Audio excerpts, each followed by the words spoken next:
Hi guys, this is Shyam Maurya. Now I'm going to tell you daily vocabulary from editorial of The Hindu. Date is 5th January 2023 और आज का जो editorial है बहुत ही important editorial है। अगर आप इस तरह के एडिटोरियल पढ़ते हो तो जो आरसी है ना, रीडिंग कॉम्प्रिहेंशन को सॉल्व करने का जो आपको अप्रोच बढ़ने वाला है या सॉल्व करने का स्पीड बढ़ने वाली है वो बहुत तेज़ी से बढ़ जाएगी। उसका रीज़न क्या है कि ये फाइनेंस से रिलेटेड है। ठीक है, पूरा का पूरा एडिटोरियल इसे मैं एक्सप्लेन करने वाला हूँ। ये है मिक्स्ड सिग्नल। मिक्स्ड का मतलब होता है मिला जुला। क्या होता है मिला जुला? सिग्नल का मतलब संकेत। कुछ मिले जुले संकेत हमें मिल रहे हैं। अगर मैं इसके सबटाइटल की बात करूँ, मैन्युफैक्चरिंग जहाँ पर निर्माण होता है किसी भी चीज़ का। हैज़, ये सिंगुलर है इसलिए हैज़ लग गया। ठीक है, हेल्पिंग वर्ब होगी इसकी और इसकी मेन वर्ब होगी यानी गेन। उसमें मैन्युफैक्चरिंग में थोड़ा सा गेन हुआ है या फ़ायदा हुआ है। मोमेंटम का मतलब उसने स्पीड पकड़ ली हल्की सी। बट लेकिन कंजंक्शन जब भी आपका बट आ जाए, क्या आ जाए? बट, तो इससे पहले वाला क्लॉज और एक बाद वाला क्लॉज, दो क्लॉज होते हैं सेंटेंस में। तो पहले वाली क्लॉज अगर अफर्मेटिव है, कुछ अच्छा संकेत दे रहा है, तो दूसरे वाला उसका क्या करेगा? कुछ बुरा संकेत देगा। यानी मैन्युफैक्चरिंग ने कुछ क्या किया, अभी गति पकड़ ली है, ठीक है, फायदे की। लेकिन अब देखो ये क्या कहना चाहिए, संकेत। इन्फ्लेशन का मतलब होता है महंगाई। स्टिल मतलब अभी भी। कंसर्न एक नाउन है इसलिए यहाँ पे आर्टिकल का यूज किया।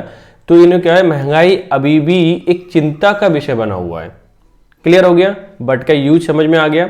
ठीक है, और अगर आप चाहते हैं कि डेफिनेटली आपकी इंग्लिश जो है इंप्रूव हो जाए, डन, तो उसका एक मात्र तरीका है कि आपको कंसिस्टेंसी दिखानी पड़ेगी। अगर डेली वीडियो देखते हो, मैं यहाँ पे ग्रामर भी समझाता हूँ, वोकैब भी समझाता हूँ, सारी चीज़ अगर आप देख लेते हैं तो आई एम श्योर आपको बहुत ज़्यादा बेनिफिट होने वाला है। दूसरा मैं आपको बता दूं कि रीडिंग कॉम्प्रिहेंशन को सॉल्व करने का बेस्ट अप्रोच यही है। डन, ठीक है। और इसके बाद हम कराने वाले हैं क्या, एरर के क्वेश्चंस भी मैं आपको विजिबल कर देता हूँ। ठीक है, ये वाले हैं और बहुत ही इंपॉर्टेंट क्वेश्चन है, PYQ है। और इसकी PDF चाहिए तो टेलीग्राम चैनल पे मिल जाएगी, जिसका लिंक मैंने नीचे प्रोवाइड करा दिया है।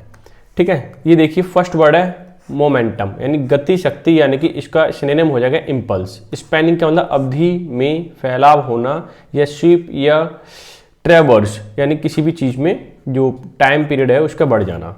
सीक्वेंशियल का मतलब क्रमबद्ध तरीके से, यानी 1 फिर 2 फिर 3 इस तरह से सीक्वेंस चलेगा, यानी सीक्वेंशियल हो गया। यानी कॉन्जुगेटिव सीरियल भी बोल सकते हो, ये दोनों ही सिनोनिम हो जाएंगे। ट्रैक्शन का मतलब खींचना होता है। एडिसिव फ्रिक्शन भी बोल सकते हैं, किसी चिपटा हुआ है उसे बहुत ज़्यादा फ्रिक्शन, घर्षण हो रहा है तो उसे बोल सकते हैं। अप ट्रेंड का मतलब होता है एन अपवर्ड टेंडेंसी, एक अपवर्ड टेंडेंसी है जो ऊपर जाने की है।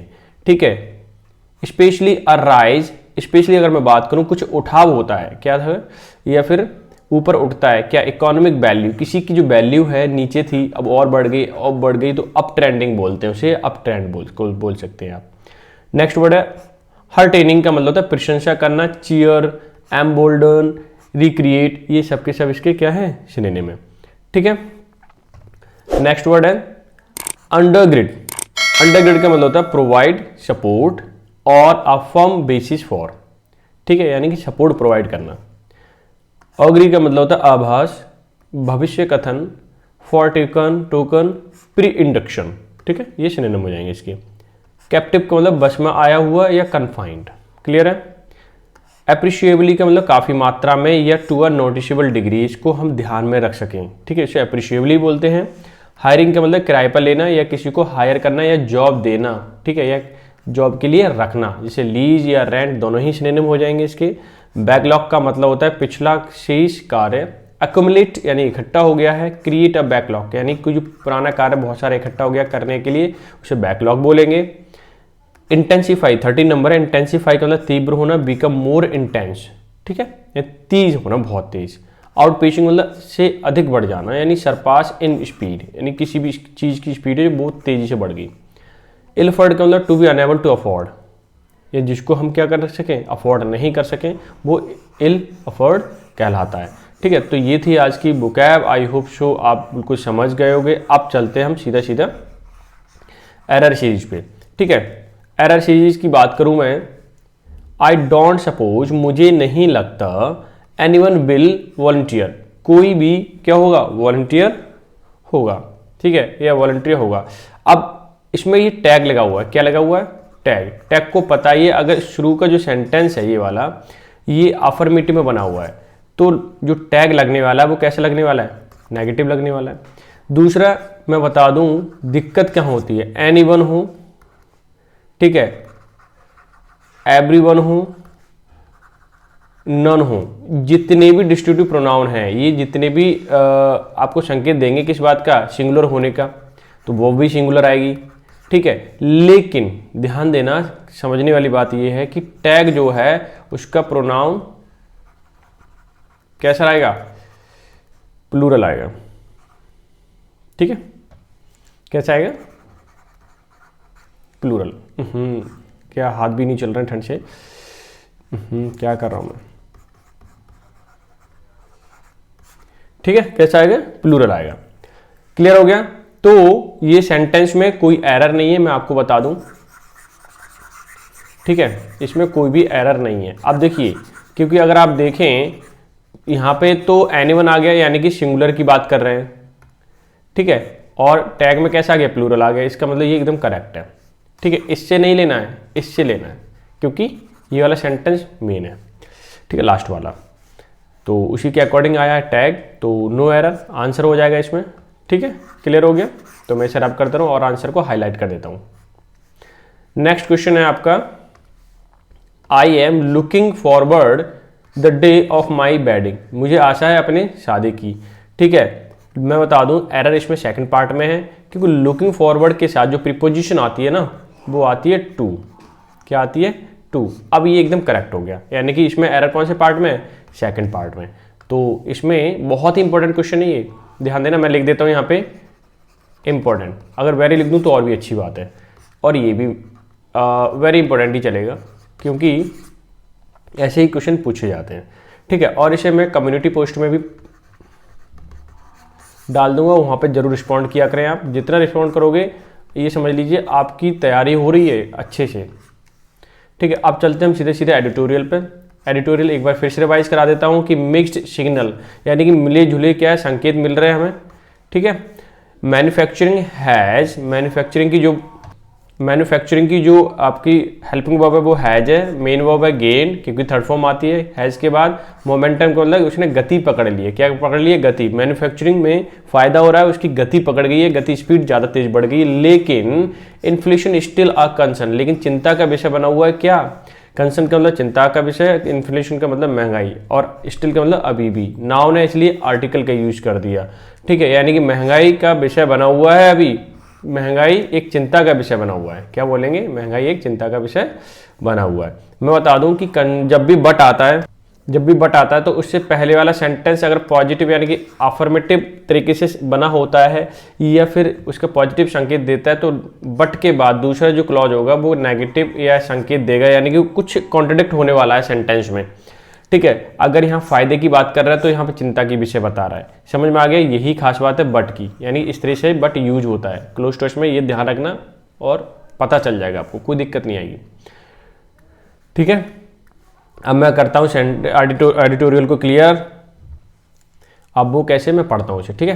रिसेंट मैक्रो इकोनॉमिक डेटा, अभी हमारे पास रिसेंट मतलब हाल फिलहाल में, ठीक है, मैक्रो इकोनॉमिक डेटा आया, इंक्लूडिंग, जिसमें इंक्लूड थे official index of 8 core industry for नवंबर, ठीक है, जिसमें क्या थे, ठीक है, हमारे पास रिसेंट में हाल फिलहाल में मैक्रो इकोनॉमिक डेटा आया, जिसमें शामिल क्या थे, official index of 8 core industrial for नवंबर के महीने में जो डेटा आया उसमें 8 ऑफिशियल इंडस्ट्री जो थी उसमें शामिल थी। एंड S&P, क्या बात कर रहा हूं मैं, S&P ग्लोबल सर्वे, S&P, ठीक है, ग्लोबल सर्वे हुआ था, ठीक है, based on purchasing manager index, जिसको किस पे डिपेंडेंट था, वो था आपका परचेजिंग मैनेजर्स इंडेक्स पर डिपेंड था, जिसको हम शॉर्ट में बोलते थे PMI। आगे लिखा है फॉर द मैन्युफैक्चरिंग, अगर मैं मैन्युफैक्चरिंग की बात करूं, एंड सर्विसेज, ठीक है, सर्विसेज की बात करूं, सेक्टर, दोनों ही सेक्टर, मैन्युफैक्चरिंग और सर्विसेज सेक्टर, फॉर द दिसंबर, ठीक है, दिसंबर के महीने में ऑफर कर रहे हैं मिक्स्ड सिग्नल, यानी दिखा रहे हैं कैसे मिक्स्ड सिग्नल, मिले जुले, on the underlying momentum in the economy, कि अंडरलाइंग मतलब इसके नीचे है, मोमेंटम मतलब गति बढ़ चुकी है इन द इकोनॉमी में। इकोनॉमी में चाहे आपकी सर्विसेज के हो या मैन्युफैक्चरिंग के, दोनों की स्पीड बढ़ी हुई है, अच्छी ग्रोथ कर रहे हैं। ठीक है, आगे देख लेते हैं। सेंटेंस एकदम क्लियर हो गया होगा यहाँ तक। ठीक है, काफ़ी बड़ा सेंटेंस था। अब अगले सेंटेंस पे मूव करते हैं। Governments provisional data show that the output across the core industry. ठीक है, अब यहाँ तक ये क्लॉज हो रहा है तो इसको एक्सप्लेन कर लेते हैं, फिर पूरा एक्सप्लेन करेंगे। अब ये देखिए, गवर्नमेंट्स यानी गवर्नमेंट के ऊपर एपिस्ट्रोफी कॉमा लगा हुआ है, यानी गवर्नमेंट का। प्रोविजनल का मतलब आहिस्ता, ये टेम्पररी बोल सकते हो। डेटा शो, डेटा जो है वो शो करता है। डेट आउटपुट मतलब इसका result. Across the core, core मतलब मुख्य मुख्य है। इंडस्ट्रीज का मतलब जो इंडस्ट्री है जिसमें काम चलता है। 8 इंडस्ट्रीज की बात चल रही है। ठीक है, गवर्नमेंट का जो प्रोविजनल डेटा है वो हमें ये शो करता है कि across the core industry. Spanning का मतलब होता है बढ़ाना। क्या हो रहा है? फैल रहा है। कोल टू इलेक्ट्रिसिटी, कोयला जो है इलेक्ट्रिसिटी के लिए ग्रीव मतलब बढ़ा है बाई एन एवरेज। अगर औसतन बात करूं 5.4% ईयर ऑन ईयर इन नवंबर, यानी कि साल दर साल की बात करूं तो नवंबर के महीने तक जो है 5.4% की इसमें कोल से इलेक्ट्रिसिटी जनरेट हो रही है, इसमें ग्रोथ हुई है। ठीक है, अब ये सेंटेंस यहाँ तक खत्म हो गया तो इसको हम क्या करते हैं, रब कर देते हैं ताकि ईजिली आपको विजिबल हो। क्लियर है?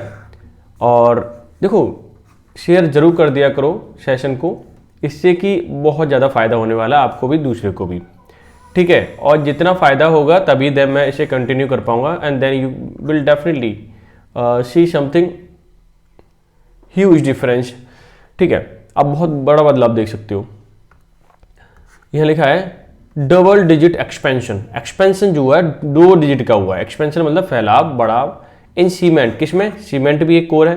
ठीक है, coal, electricity and steel let the index higher. जो इंडेक्स अभी जो हमें मिला है PMI का, उसमें काफ़ी बड़ा बदलाव हुआ है, ये वृद्धि हुई है। एक्सपेंशन का मतलब वृद्धि है यहाँ पे। ठीक है, कौन कौन सी? सीमेंट है, कोल है यानी कोयला, इलेक्ट्रिसिटी है and steel. Let the index higher, इसने इंडेक्स को हायर कर दिया, ऊंचा कर दिया। ठीक है, क्लियर हो गया? यानी कि काफ़ी मात्रा में, अच्छी मात्रा में क्या हो रहा है, प्रोग्रेस हो रही है। Just a minute. ठीक है, मैं इसे रब कर देता हूँ। अब चलते हैं हम नेक्स्ट सेंटेंस पे। हाउएवर, हालांकि, ऑन द सीक्वेंशियल बेसिस मतलब क्रमबद्ध तरीके से अगर हम देखें, contractions in 6 of the 8 sectors including the high heavyweight sectors of electricity and refinery product। ठीक है, प्रोडक्ट which together साथ ही साथ represent almost half the index kept average core output unchanged।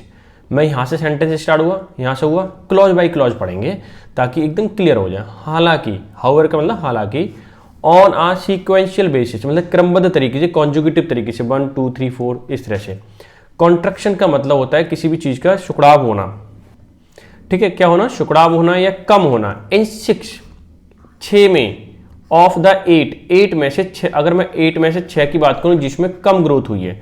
ठीक है, सेक्टर्स यानी कोर सेक्टर हमारे कितने हैं? 8, जिसमें से 6 में कम ग्रोथ हुई है, सुकड़ाव हुआ। इंक्लूडिंग इन द हैवी 8, जिसमें शामिल कौन कौन है? Heavy weight sectors of electricity, electricity के जो हैवी वेट सामान है उनमें। एंड रिफाइनरी, रिफाइनरी मतलब शुद्ध, यहाँ पे शोधन किया जाता है किसी भी प्रोडक्ट का। ठीक है, उसमें, इसमें थोड़ी सी गिरावट आई है, आप ऐसा कर देख सकते हैं। ठीक है, बिच टुगेदर जो साथ ही साथ रिप्रेजेंट, ठीक क्या करता है? रिप्रेजेंट करता है। बिच जो आया है वो प्रोडक्ट के लिए आया है। ठीक है, रिफाइनरी प्रोडक्ट के लिए और हैवी वेट सेक्टर इलेक्ट्रिसिटी के लिए, कि जो टुगेदर दोनों ही साथ साथ, यानी दोनों की बात हो रही है, रिप्रेजेंट करता है ऑलमोस्ट हाफ द इंडेक्स। लगभग ये पूरा मान लीजिए इंडेक्स यहाँ तक है, तो ये दोनों ही सेक्टर जो है हाफ इंडेक्स को रिप्रेजेंट कर रहा है और बाकी सब दूसरे हैं। ठीक है, कैप्ट यहाँ तक हो गया क्लियर। अब देखिए, kept average core output unchanged, लेकिन कैप्ट मतलब रखते हैं, पास्ट इंडेफिनिट में बना हुआ है। ठीक है, कीप की सेकंड फॉर्म पास्ट, एवरेज मतलब लगभग या फिर ऑन एन एवरेज देखा जाए औसतन। कोर मतलब मुख्य, आउटपुट मतलब जो प्रोडक्ट हुआ है। ठीक है, प्रोडक्टिविटी है, यील्ड है, वो अनचेंज्ड है इन दोनों की वजह से, वरना काफ़ी अच्छी ग्रोथ हमें मालूम पड़ती। क्लियर है? समझ में आ गया सेंटेंस एकदम? अब मैं इसे कर देता हूँ रब, ताकि आपको एकदम से क्लियर हो, विजिबल हो जाए। ठीक है, और फिर चलते हैं हम न्यू सेंटेंस पर। यहाँ हो गया while electricity output shrank 2.1% from October, refinery product contracted 3.1 sequentially. ये सेंटेंस यहाँ पे ओवर हो रहा है और मैं इसे करता हूँ थोड़ा सा ऊपर ताकि आपको विजिबल हो, ठीक है। जबकि इलेक्ट्रिसिटी की बात करूँ, उसका आउटपुट जो है श्रैंक मतलब सिकुड़ गया है 2.1% फ्रॉम अक्टूबर, अक्टूबर के महीने से नवंबर तक आने में जो इलेक्ट्रिसिटी बन रही थी उसमें लगभग 2.1% की कमी आई है। रिफाइनरी प्रोडक्ट की बात करूँ, प्रोडक्ट्स की, ठीक है, कॉन्ट्रैक्टेड बाय 3.1% सीक्वेंशली, मतलब इसके बाद अगर पहले इलेक्ट्रिसिटी फिर रिफाइनरी प्रोडक्ट की बात करूँ वो भी 3.1% की इसमें श्रैंक आया है, मतलब थोड़ी सी क्या हो गई, कमी हो गई है, ठीक है, उसका उस हिसाब से ग्रोथ नहीं हो पा रही है। सेंटेंस एकदम क्लियर हो गया होगा, ठीक है। अब चलते हैं हम न्यू सेंटेंस पे। Only production of coal and cement expended both year on year month on month, signaling that the non-power demand for coal and construction activity may have begun gaining some traction in the third fiscal quarter। यहाँ से यहाँ तक की बात हो रही है। अब समझना बहुत ही ज़बरदस्त, अगर आपने इस तरह के एडिटोरियल पढ़ लिए तो आई होप सो कि आपको 15 दिन के अंदर काफ़ी बड़ा चेंज, ह्यूज चेंज अपने आप में नज़र आने वाला है। ओनली प्रोडक्शन, केवल अगर मैं उत्पाद की बात करूं ऑफ कोल और सीमेंट की, किसकी, कोयले की और सीमेंट की, एक्सपेंडेड मतलब उन्होंने ग्रोथ की है, ठीक है, ईयर ऑन बोथ, ठीक है, दोनों ने ईयर ऑन ईयर की बात करूं, साल दर साल की बात करूं, उसमें भी ग्रोथ हुई है, महीने दर महीने में भी उसमें भी ग्रोथ हुई है, ठीक है, ये दोनों ही, ठीक है, only product of coal and cement, ठीक है, सिग्नल दे रहे हैं किस चीज़ का, सिग्नलिंग डैट, ये सिग्नल दे रहे हैं नॉन पावर डिमांड, ठीक है, जहाँ पे इलेक्ट्रिसिटी से अलग की बात हो रही है, for coal and construction activity may have begun, जो पहले ही शुरू हो सकते थे, गेनिंग सम ट्रैक्शन, ट्रैक्शन मतलब थोड़ा सा घर्षण होना, फ्रिक्शन होना, in the third physical quarter, ये अगर थोड़ा सा उसमें बदलाव किया जाता तो ये शायद पहले से ही गेनिंग करने लगते, ठीक है। कौन, नॉन पावर डिमांड हो रही थी, क्योंकि जरूरी थोड़ी कि बिजली बनाने में कोयले की डिमांड होती है, आपने देखा होगा फर्नेस वगैरह होते हैं ना, किल्न जिसको हम बोलते हैं, भट्टे वगैरह, वहाँ पे भी कोयले की तो वो ज़रूरत पड़ती है वहाँ पे, ठीक है, ईंटें वींटें बनाने के लिए, ब्रिक वगैरह बनाने के लिए, ठीक है। तो ज़रूरी नहीं है कि कोयले को आप सोचो कि केवल लाइट इलेक्ट्रिसिटी बनाने में यूज हो रहा है, हो सकता है ऐसे बहुत सारी चीज़ें हों जहाँ जहाँ यूज होता, लेकिन मुझे नहीं मालूम, ठीक है। तो क्या होता, उसमें भी चेंज आता। The uptrend in cement is heartening as a consumption of a key building material span the job-intensive housing and infrastructure cement, and if the sustained could help undergird broader economic momentum। ठीक है, यहाँ start हुआ, यहाँ over हुआ। अब देख लेते हैं clause by clause. The uptrend, uptrend का मतलब ऊपर की ओर वृद्धि होना, ठीक है, यानी कि कोई इंडेक्स है जो कि ऊपर राइज हो रहा है, तो इससे हमें पता चला है कि वो वृद्धि कर रहा है, ठीक है। इन सीमेंट, किसमें, सीमेंट में, ठीक है, ये सब्जेक्ट हो गया तो ये सिंगुलर हो गया। हार्टेनिंग मतलब प्रशंसनीय है, जिसकी हम क्या कर सकते हैं, प्रशंसा कर सकते हैं। एज कंजम्पशन, कंजम्पशन का मतलब किसी का उपभोग करना, ठीक है, खाने से ही मतलब नहीं है, यूज करने से भी है, उसे कंजम्पशन बोलेंगे। Of the key building, building बनाने में ये सबसे ज़्यादा मुख्य है, कि मतलब मेन है क्या, मटेरियल स्पैन, मटेरियल जितने भी है, सीमेंट तो जरूरत पड़ेगी, ठीक है, बिल्डिंग बनाओगे तो। जॉब इंटेंसिव हाउसिंग, उसमें हाउसिंग की बात करें, जैसे जॉब इंटेंसिव हाउसिंग मतलब मकानों में, जहाँ मकान बनते हैं, घर बनते हैं, बिल्डिंग बनती है, तो लोगों को जॉब भी मिलती है। एंड इंफ्रास्ट्रक्चर सेगमेंट, जो मेन फंडामेंटल इंफ्रास्ट्रक्चर है, ठीक है, सेगमेंट मतलब एक हिस्सा है। एंड इफ सस्टेन, अगर ये लगातार इस तरह से सस्टेन करता रहा, ग्रोथ करता रहा, could help the undergird broader economic momentum, ये कुड हेल्प, ठीक है, अब ये पास्ट में लिख दिया इन्होंने, कुड मतलब सका, हेल्प मतलब मदद, अंडरग्रिड का मतलब होता है हेल्प, अंडरग्रिड का क्या मतलब होता है, हेल्प, ठीक है, सपोर्ट करना। कुड हेल्प अंडरग्रिड ब्रॉडर इकोनॉमिक, जो ब्रॉडर है इकोनॉमी हमारी बढ़ रही है, उसकी जो मोमेंटम है, इसकी स्पीड है, उसमें हेल्प कर सकता है, मतलब स्पीड को बूस्ट कर सकता है और भी बढ़ा सकता है। अगर सीमेंट का जो कोर इंडस्ट्रियल है, अगर ये बढ़ती रही, ठीक है, लोग मकान बनाते रहे, तो फिर इसमें ग्रोथ होगी, तो इकोनॉमी में भी ग्रोथ हो जाएगी, ठीक है। तो ये था ये वाला सेंटेंस। अब नेक्स्ट में मूव करते हैं।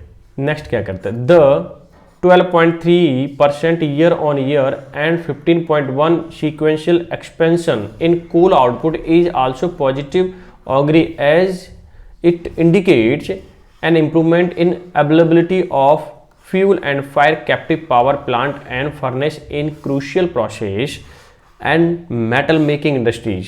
अब यहाँ सेंटेंस स्टार्ट हुआ, अब देख लेते हैं क्या क्या है।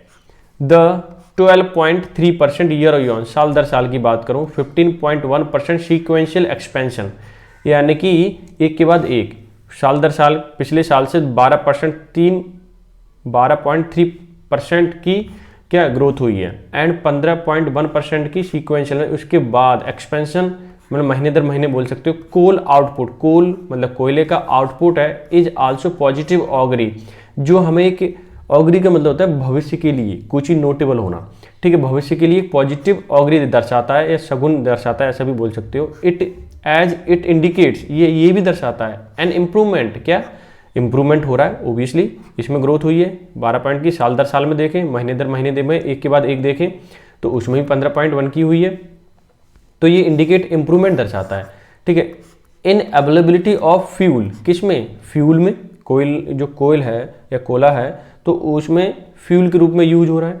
To fire captive power plant, जहाँ पर आग जलाई जाती है, कुछ ऐसे प्लांट होते हैं जैसे फर्नेसेस बनी भट्टी वगैरह है, ठीक है। In the crucial process and metal making industry, जहाँ पर मेटल वगैरह बनाए जाते हैं वहाँ पे कोयले की जरूरत पड़ती है, ठीक है। किल्न वगैरह है उसमें कोयले की जरूरत पड़ती है, तो ये काफ़ी डिमांड में है, ठीक है। ज़रूरी नहीं है कि एज ए फ्यूल के रूप में यूज हो, अदर प्रोसेस में भी यूज हो सकता है।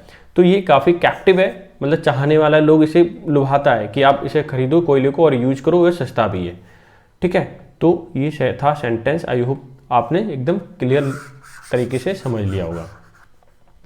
अब नेक्स्ट पे मूव करते हैं। सेपरेटली मतलब बिल्कुल अलग, ठीक है, एडवर्ब हो गया, एलवाई है।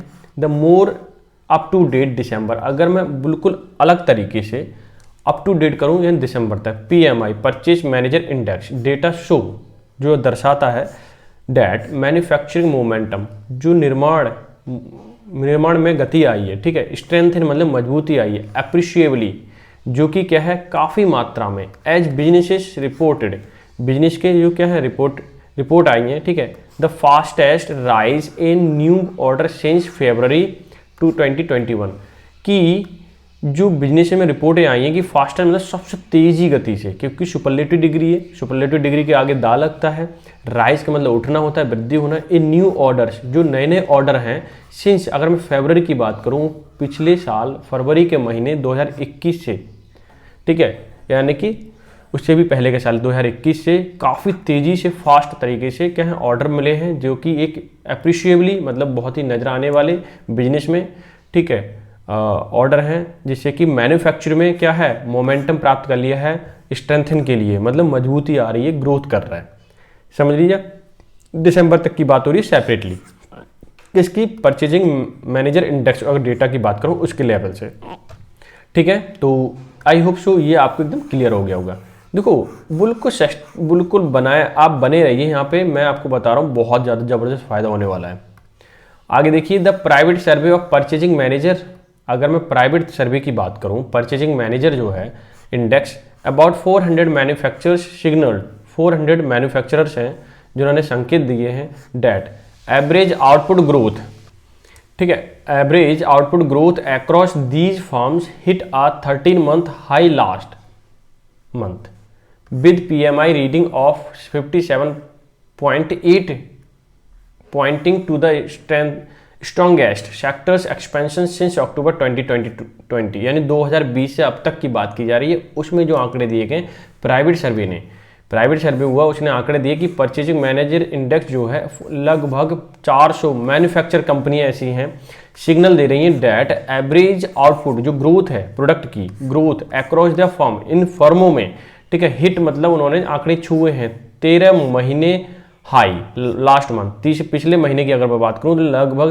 13 महीनों में सबसे ज़्यादा हाई हुआ है, with the PMI reading of the 57.8, यानी कि लगभग इतने पॉइंट द स्ट्रॉन्गेस्ट सेक्टर, ये जो सेक्टर बता रहे हैं कि सबसे हाई है, इनमें जो ग्रोथ हुई है सबसे ज़्यादा हाई हुई इतने पॉइंटों की 50.78, एक्सपेंशन हुआ है यानी वृद्धि हुई है सिंस अक्टूबर 2020 यानी 2020 अक्टूबर की बात करूं तब से इन 400 इंडस्ट्रियल में यानी फॉर्म में, पूरी इंडस्ट्री हो गया फिर तो, ठीक है।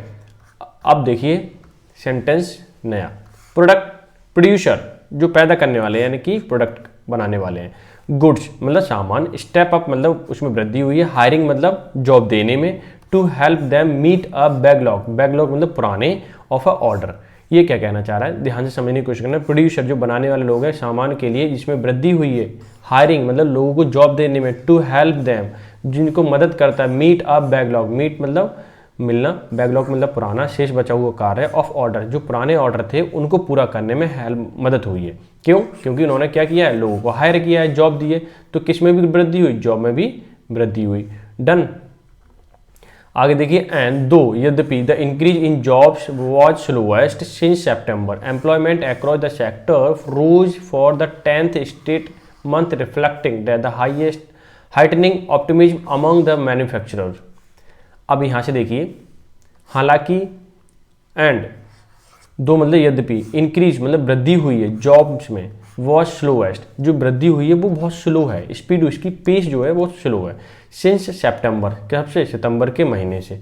Employment across the sector, in sector की बात करूं जिसमें एम्प्लॉयमेंट यानी कि रोजगार है, रोज वृद्धि हुई थी, फॉर द 10th लगभग 10 स्ट्रेट महीने बाद, रिफ्लेक्टिंग 10th स्ट्रेट मंथ यानी लगातार 10 महीने की बात करूं जो महीनों में जो वृद्धि हुई है वो बहुत कम हुई है, स्पीड मतलब इसकी कम है जॉब देने की।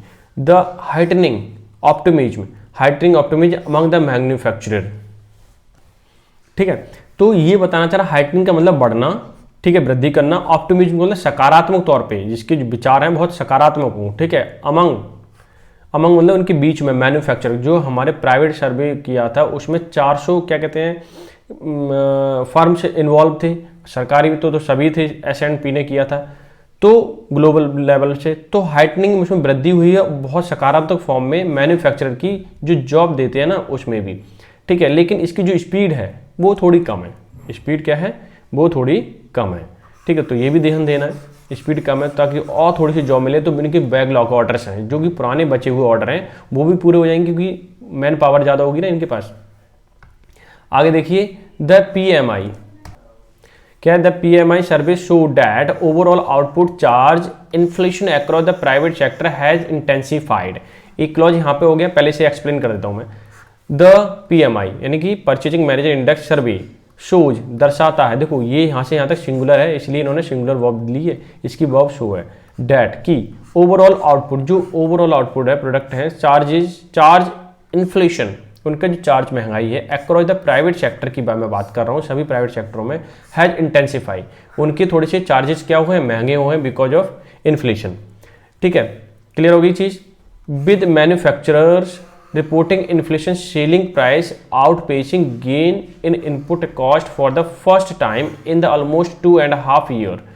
ये क्या कहना चाह रहा है, यहाँ से समझने की कोशिश करना कि विद मैन्युफैक्चरर्स की बात करूँ जो बनाते हैं, रिपोर्टिंग का मतलब जहाँ से हमें सूचना मिली है, इन्फ्लेशन इन सेलिंग कि सेलिंग में क्या है, इन्फ्लेशन है, ठीक है, प्राइसेस बढ़ गए हैं, आउटपेसिंग मतलब तेजी से बढ़ना, गेन तेजी से बढ़ना, इनपुट कॉस्ट क्योंकि इनकी जो आउटपेसिंग साइंस गेन जो हुआ है वो इसलिए हुआ है क्योंकि जो इनकी निर्माण करने में इनपुट मतलब इनका जो खर्चा आ रहा था वो क्या आ रहा था, ज़्यादा आ रहा था। द फर्स्ट टाइम पहली बार इन द ऑलमोस्ट 2.5 ईयर, पहली बार उनका बढ़ा है इसलिए क्या है, इन्फ्लेशन भी बढ़ गया, ठीक है। तो भाई कॉस्ट जाहिर सी बात है, अगर इंटरनली कॉस्ट बनाने में खर्च ज़्यादा आ रही है तो कोई चीज़ महंगी तो होगी और फिर दोनों ही चीज़ें महंगी हो जाएंगी, आउटपुट भी उसका जो चीज़ प्रोडक्ट कोई खरीदेगा तो उसके लिए वो महंगा ही पड़ने वाला है। पॉलिसी मेकर्स जो पॉलिसी बनाने वाले निर्माण करता है, can ill afford to drop their guard on inflation at this stage, मतलब इस सीमा पर यानी कि इस स्टेज पर जो पॉलिसी मेकर है कैन इल अफोर्ड वो इसे अफोर्ड नहीं कर सकते, टू ड्रॉप मतलब गिराने के लिए देयर गार्ड ऑन इन्फ्लेशन कि महंगाई से बचने के लिए कुछ ऐसी उन्हें पॉलिसी बनानी चाहिए जिससे कि हम उसे फेस कर सकें महंगाई को। ऐसा नहीं है कि जो पॉलिसी मेकर है वो महंगाई के बारे में सोचे ही नहीं, बस ये देखते रहे कि ग्रोथ होती रहे तो कहीं ना कहीं प्रॉब्लम क्रिएट हो जाएगी, ठीक है। तो इस बात को भी हमें क्या कर रखना है, पॉलिसी मेकर को ध्यान रखना है। तो ये था आज का एडिटोरियल। आई होप सो आपने इस एडिटोरियल को एंजॉय किया होगा। मैं ठीक है। और कल का जो एडिटोरियल था, ठीक है, वो लाइट की वजह से नहीं मैं इसको रीड कर पाया और एक्सप्लेनेशन नहीं दे पाया आपको, तो वो मैं संडे वाले दिन दूंगा, ठीक है। और बहुत बात मानिए, आपको इसमें ग्रामर फॉर्म में और क्या कहते हैं उसकी वोकैब है बहुत ज़बरदस्त है। संडे को मिलने वाला है, संडे को एडिटोरियल और कुछ और भी चीज़ें कराएंगे जिससे कि आपकी जो स्टडी है, तैयारी है, बहुत बूस्ट हो पाए। तो मिलते हैं नेक्स्ट सेशन में, तब तक के लिए bye bye, take care, have a good day.